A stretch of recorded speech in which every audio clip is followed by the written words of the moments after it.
नमस्कार, स्वागत है आपका केदारखंड एक्सप्रेस न्यूज में। मैं हूं आपके साथ कुलदीप राणा आजाद।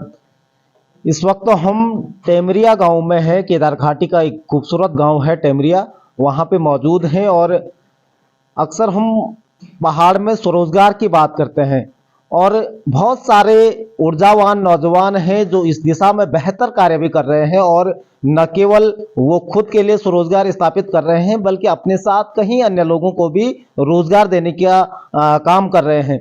ऐसे ही एक नौजवान है जो पिछले 10 सालों से स्वरोजगार की अलग जगाए हुए हैं और कहीं युवाओं को अपने साथ रोजगार भी दे रहे हैं। कपिल शर्मा जी हैं। पहले तो बहुत स्वागत है आपका। धन्यवाद, नमस्कार।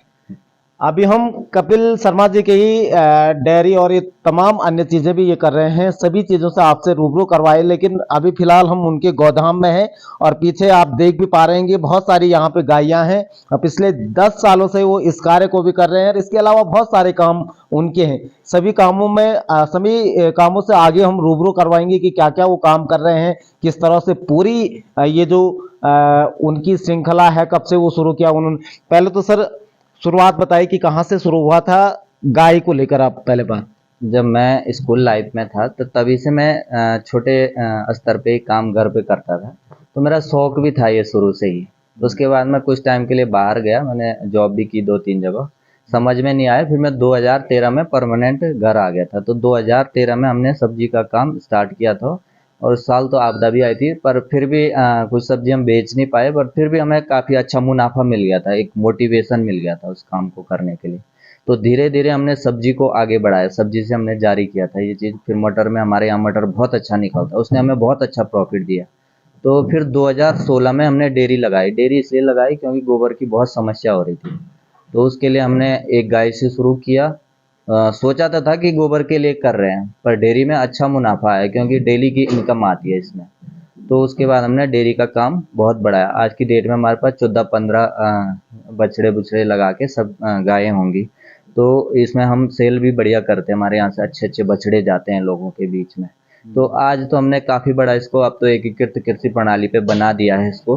काफ़ी वेरिएशन आ गए इसमें, हमने बगीचे ऐड कर दिए हैं और सब्जी का हमने बड़े स्तर पे कर दिया है, दालों का कर दिया है, फिश पॉन्ड बना दिए हैं, पोल्ट्री का कर दिया है। क्योंकि इन सब थोड़ा सा मैं गाय पे बात करूंगा। बहुत सारे हमारे पहाड़ में जो बेसिकली बद्री गाय पे ज़्यादा लोग गांव गांव घरों में रखते हैं और उस पे दूध, हालांकि क्वालिटी उसकी अच्छी होती है लेकिन दूध कम होता है, व्यावसायिक तौर पे नहीं कर पाते हैं। आपने अलग अलग नस्लों की गाय यहाँ पर किन नस्लों की है, कितना दूध आप पर डे निकाल देते हैं, कितना मुनाफा उससे हो पाता है? मैं अपने एक्सपीरियंस के हिसाब से बात करूँगा। देखो, जो हमारी लोकल ब्रीड हैं वो एक परिवार के लिए ठीक है। अब जितना कम प्रोडक्शन होगा उतनी क्वालिटी आपकी अच्छी होगी। क्वालिटी क्या होती है, यहाँ पे फैट का हिसाब देखा जाता है कि इसका दूध गाढ़ा है। अब जिस गाय खा तो वो पूरा ही रही है, लगभग आप देखते होंगे लगभग 20-30 किलो तो वो खा ही लेती है और प्रोडक्शन आपको 2 किलो या उतना ही मिलता है। तो नस्ल सुधार तो हमें करना ही पड़ेगा। और सबसे बड़ी बात है, आपके दूध की क्वालिटी खाने पे निर्भर करती है। हमारे फार्म का वेस्ट ही हम गाय को देते हैं, पेड़ हो गए, ये हो गए, और इसी का देते हैं ज़्यादातर। प्रोटीन का हमारा मेन सोर्स थोड़ा हमें बाहर से देना पड़ता है क्योंकि घास में इतना प्रोटीन नहीं आता। तो सिर्फ वही चीज़ हमारी बाहर से आती है और सारा हमारा लगभग फार्म में ही होता है। चाहे हमारी अभी बंद गोभी कट रही है आजकल, तो उसका जो बीज का निकाल के बाकी जो हमारा घास बनता है वो सीधे गायों के लिए आता है। तो जो प्रोडक्शन है वो अपने आप ही बढ़ जाती है और आपकी लागत कम हो जाती है। इंटीग्रेटेड में ये फायदा होता है। दूसरी आप बात बोल रहे थे कि नस्लों का, हमें उच्च गुणवत्ता की नस्लों पे काम करना ही पड़ेगा। अब हमारे पास ये है, देसी गाय है ये भी देखिए आप, इसका भी मेंटेनेंस पूरा है। तो ये जो दूध देती है 15-16 लीटर देती है। और एक एचएफ है यहाँ पे, ये इस साइड को, ठीक है, ये हमारे 25 लीटर तक चली जाती है। फर्क क्या होता है, इसका फैट बहुत ज्यादा आता है और इसका फैट कम है। दूध की क्वालिटी में कोई अंतर नहीं है।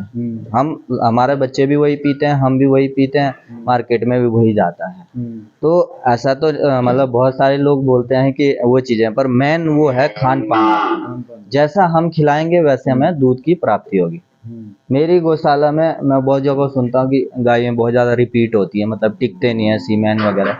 मेरे यहाँ बहुत कम, जो थोड़ा एज में ज़्यादा है उसी का थोड़ा रिपीट करना पड़ता है, बाकी सब आप देखेंगे बछड़े हमने यहीं तैयार किए हुए हैं। ये बछड़ा हो गया, ये बछड़ा यहीं तैयार हो रहा ये बछड़ा यहीं लोकल में है, ये लोकल क्रॉस में है ये बछड़ा। ये 20 लीटर इसने हमें दूध दिया है है। फर्स्ट टाइम पे। हम सोच भी नहीं सकते कि पहाड़ में हम इतनी उपलब्धि लेंगे। इसके पीछे ये जर्सी है, ये देखेंगे आप, थोड़ा सा आगे भी दिखाएंगे हम। हाँ, ये वाला जो है ये जर्सी क्रॉस है, ये इसकी माँ है। तो हम क्रॉस रखते हैं, क्रॉस इसलिए ज्यादा रखते हैं क्योंकि इनमें बीमारियां ना आए ज्यादा। बीमारियां अगर हम क्रॉस नहीं करेंगे, प्योरिटी ज्यादा रखेंगे तो क्या हो जाएगा, इनमें बीमारियां बहुत ज्यादा आएंगी। बाकी हमारे यहाँ का परफॉर्मेंस आप डॉक्टर साहब से भी पूछ सकते हैं कि वहाँ परफॉर्मेंस कैसे है। अच्छा शर्मा जी, एक चीज, विभाग, डेयरी विभाग और पशुपालन विभाग, इन विभागों से कितनी मदद मिलती है सरकारी तौर पे, अगर योजनाओं की बात करें, या जब कभी बीमार गायें होती हैं उनको सुधारने की, उनको ठीक करने, उपचार के तौर पे विभागों का किस तरह के सहयोग है? मेरे को तो जो मैं डेयरी में शुरू करने के लिए बहुत डर रहा था। मेरे दिमाग में ये डाला गया कि कौन दूध निकालेगा, कौन, मतलब 1 साल तक मैं डेयरी शुरू कर ही नहीं पाया। जो होता है ना यहाँ पे माहौल इस हिसाब का होता है कि आदमी को सबसे पहले डिमोटिव, कौन दूध निकालेगा, दूध निकालने की बहुत आफत होती है, ये वगैरह, तो मैं शुरू कर ही नहीं पाया। हाँ, तो एक दिन डॉक्टर साहब आए, हमारे यादव जी हैं, कोई डॉक्टर साहब हैं चंद्रापुरी में। तो वो आए, बोला यार कपिल, इतना तू लोगों को दे रहा है, गोभी कट रही तेरी, इतना बाहर जा रहा है, ये घास तुम, मैं लोगों को बुला ले जाओ उठा के, इस बार कहाँ फेंकना मैंने ये। तो उन्होंने कहा घास तेरे पास, डेयरी तूने बना रखी, क्यों नहीं शुरू कर रहा है? तो मैंने बोला तो सर ऐसा ऐसा बोल रहे हैं। बोला दूध निकालने का तो 1 मिनट का काम है, रियल में वही है, दूध निकालने की कोई समस्या नहीं है। आज तो मशीनें भी हो गई हैं, सब चीज हो गई, कोई दिक्कत ही नहीं है। मैन है खाने का, उस गाय को बहुत ज्यादा फूड चाहिए ना, 3 टाइम उसका देख रेख में और खाने में ज्यादा लगता है। और सबसे बढ़िया काम है, सिर्फ आदमी थोड़ा बाउंडेशन में आता है, पर अगर हम एक परिवार में 5-7 लोग हैं तो आसानी से हम डेयरी से बढ़िया प्रॉफिट ले सकते हैं। और सबसे बड़ी बात है अपने परिवार और अपने बच्चों के लिए प्योरिटी। हम बाहर, मतलब बाहर के दूध जो हमारे पास आ रहा है वो 3 महीने पुराना भी हो सकता है और 3 साल पुराना भी हो सकते हैं। हमने प्लांटों में देखे हुए, पहले पाउडर फॉर्म में डाला जाता है, फिर उधर सबसे पहले ये है कि अपनी सेहत तो ठीक रहेगी। डेयरी विभाग और इनसे कितनी योजनाओं की, कितनी? डेयरी विभाग से हमारा पूरा मेडिकल जितना ट्रीटमेंट है वो सारा उससे मिलता है, और बाकी मार्केटिंग हमारी खुद की है, सारा हम खुद बेचते हैं। तो हमने दूध के कार्य पे कितने लोग अभी रखे हुए हैं? ये 2 आदमी, एक हमारी माता जी इनका खान पान देखती हैं, और एक लड़का है वो दूध सप्लाई भी करता है और दूध निकालने का काम भी उसी का है। चलिए, तो फिलहाल इस आपने डेयरी का तो समझ लिया होगा कि किस तरह से ये पूरा कॉन्सेप्ट इनका है और क्या कितना लाभ इनको मिल रहा है और कैसे ये पूरा इसको संचालित कर रहे हैं। आगे की तरफ लेके चलते हैं कि आगे ये क्या क्या कार्य कर रहे हैं। बने रहे हमारे साथ।